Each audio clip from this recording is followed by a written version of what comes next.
Oh, I thought I'd give you a look today at what we're doing for the back garden. It's basically all the plumbing, the waste pipes coming out of the house. We're going to have a toilet down in the sunroom, eventually at the very end, down there by the pool. Just kind of a powder room, the sink and a toilet. And it's going to run along. Going to remove that box, which connects to our current toilet, which runs up inside that wall into kind of, really it's a cupboard.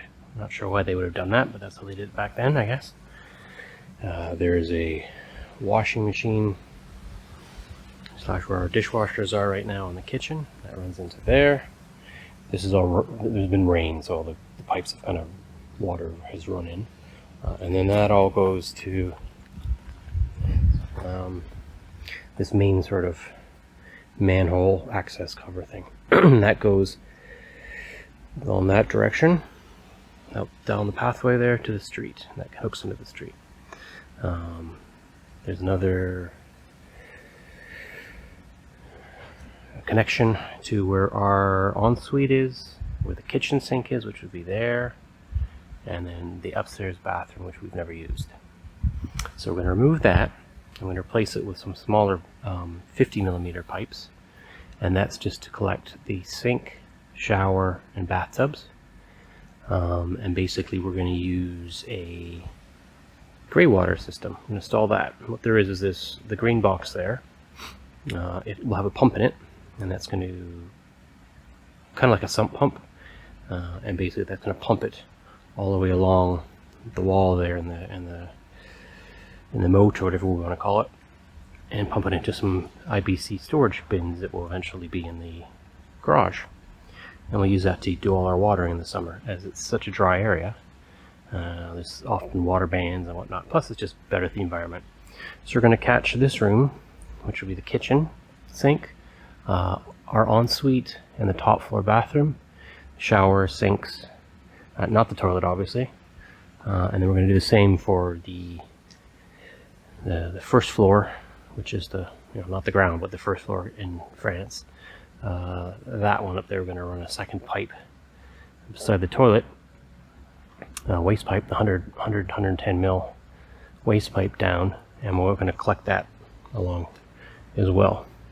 And then it's what I'm going to do in this one. Didn't recommend it in the instructions, but temporarily until we get the pump going, is because it's just going to be winter by the time I get this all done, or at least be cool. We won't really need the water. I'm probably just going to run it without a pump, and I'm going to have an overflow, which will overflow into that one, which is sort of the collection of all the sewage.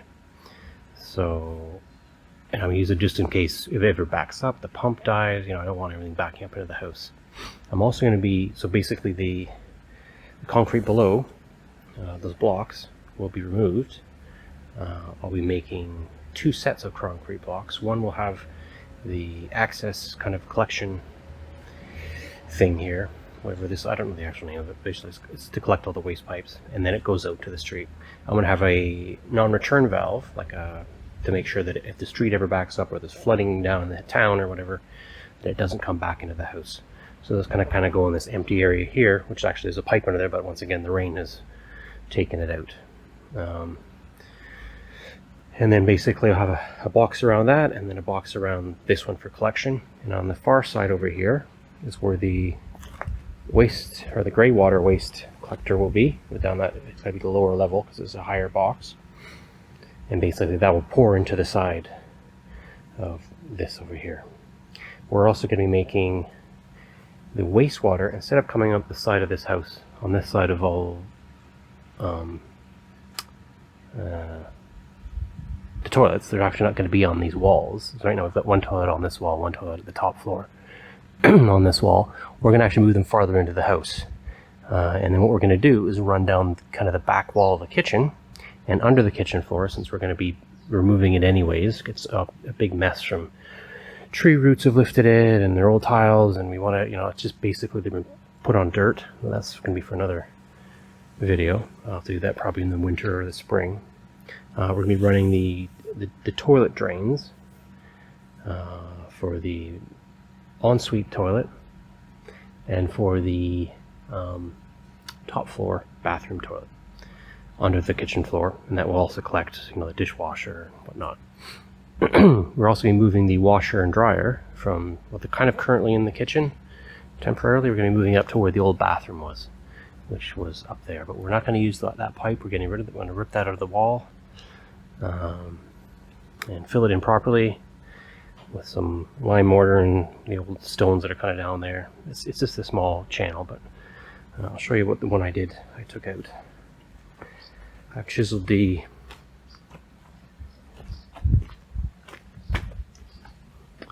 so I've had to do a little groove up through or a channel up through the side of the wall to where it comes out there, and that'll have two pipes running out at a 110 mil and then a 50 mil, and they'll go down in front of the door here under the patio in a V, connect up, go along there, and then eventually do a little turn there and go down to the street, out to the street. And then this one I've just knocked a hole. It was actually, there's a hole in it already, for a very large hole. It was in it, in the wall. We're going to put a little toilet there. I didn't actually have to do much for that. It was, considering the pipe they had in there, it was just like a laundry sink. It's a huge hole, so I didn't do much, just cleared out what was kind of there, and that'll have a sewer pipe for that. We'll have a powder room, a sink for the wife's workshop, and we're going to put a bar in the, well, kind of a bar, mini bar in the sunroom, which will eventually be here, and all of this will have just sort of all doors all the way across looking out onto the pool, and that's if we ever have parties or whatnot. Kind of keep people in this sort of area instead of wandering around the house. They can just go to this powder room toilet area. Yeah, so that's where we are for today. I've done a lot of other things. I've been testing just in the last couple of days. I'm going to put down the wood for the concrete that we're going to pour for the garden. So this is all going to kind of be patio and pathways around.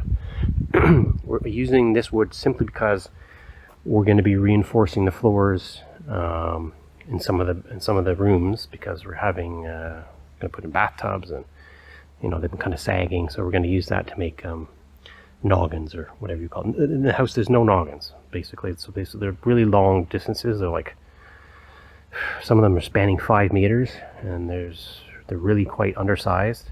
So we're just going to kind of beef them up with a bit of OSB, scissor to the side, and then I'm going to use, chop those distances up into more manageable amounts, and use this as noggins for the rooms we're going to do. But because we're using the wood, I didn't want to go out and buy, because there's so much edging. It's not just like a square patio where it's not a big deal. We're going to use this to support the edges, and basically for the walkways. And then I've got to drive stakes into it, and I'm going to put some gravel in the bottom, not a lot, and then we'll do, I don't know, 10 or 15 centimeters of concrete. And I'm going to do some probably 1.5 centimeter travertine tiles over all of it. That's not really that important, the tiles this year, but we need to get this concrete poured. So the priority has become basically getting everything in the backyard finished, and that includes all this plumbing for the exterior. So everything will be kind of into the house. It just may not be hooked up, or anything that will be under the ground will be covered and installed the best we can. So hopefully it'll be good. I've also, this summer, or the last few weeks, I've installed sprinklers. It's like 16 zones I've made. They're all really quite temporarily in there. Let's see, so I have a box out here, and I have 2 boxes over by the greenhouse on the far side of the greenhouses, and that kind of makes up for all the zones. What kind of happened is we found all our bushes were just dying because it was so dry this year, and it was taking me, I don't know, an hour and a half a day to water, just to keep them kind of alive. And wasn't doing any excessive amount of watering. It was just to try to keep things from dying, so we'd have to either replant, and because there's a lot of established bushes, we wanted to kind of keep them as the size they are. We lost a whole bunch of the hedging on the other side and things like that. So, and plus we were trying to grow some grass because it was getting quite depressing up here. So I started the grass growing. It's spreading pretty good now using Bermuda grass. It works well here, at least at this point. It's pretty aggressive once you do get it going. I'm not doing a great job on it. It's just something to kind of fill in a lot of the mud. But hopefully it'll look good next summer. Yeah, and then our next things will be, we're going to do pouring this patio, filling these in. They're all just kind of hanging. I've got some that are in around this area because there's no digging needed, so I actually buried the pipes. And they're actually working very well. No watering needed. I've also run some of the electrical cabling. This one's going to be a post with a plug sockets on it. So, you know, you always need a speaker or a phone charger on the outside. So this is, and also for access to a lawnmower. I've got an electric lawnmower currently. I'll probably eventually get a robot, but just kind of use that for plugging things in. And then I've run a pack here, got all the red marking tape. They're kind of two separate channels. Not really separate, but they're all wrapped and everything else like that. And I've taken some pipes because they're cheap. And under any pathway, I'm basically going to be just running that in there in case I ever want to, for example here with these PVC pipes, just in case I want to fish something under the patio, or under the concrete. It makes it a lot easier. Obviously the old greenhouse needs a lot of work, but that's not till next year or the year after. It's not, the doors won't shut, nothing's straight. There was a huge, first of all, a big bush that was growing here, which I took out, and then there was a big tree over there that I'd take out because they were too close together. It's a nice tree, but it was just, I don't know why you'd plant them so close together. They're both suffering. As you can see, this one's got only half of it growing on it. It's not expanded much this year, but it started to. So hopefully it'll fill in on the side eventually. But yeah, the greenhouse needs a lot of work. And then, as you can see, there's been a lot of digging going on. I made a lot of paths. A lot of this was done when they put the pool in. They took away about, I don't know, 80% of it. And I asked for a little, and they left a lot more than I wanted. But there's going to be about, around all these pathways, there'll be about 20 centimeters that gets filled in. So we're hoping that a lot of this will go down. We're still expecting some trips to get rid of a lot of this dirt with our trailer. So yeah, there's an awful lot to do. I have to dig all the paths under the ground for the pipes for the fountain thing. I'm going to dig the pipe for this lamp. We're on the lookout for a top for it. Even if it is modern, at least it'll be something. Not modern, but, you know, keeping in style. If it isn't an actual antique one or anything, that's cool. But yeah, there's so much to do.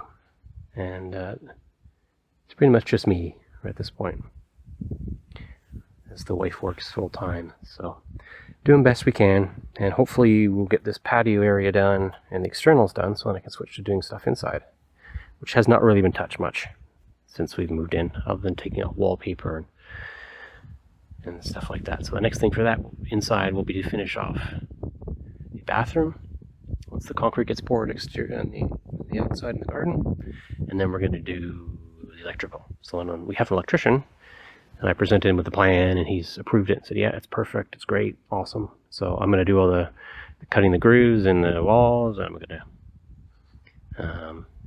to put all the sockets in and bring all the wires to where the fuse box panels would be. And then we'll have him hook it up and just make sure everything's done correctly. So you don't need any problems. Eventually, hopefully another year, this will be looking a lot better back here and inside. But it takes time. And that's it for today.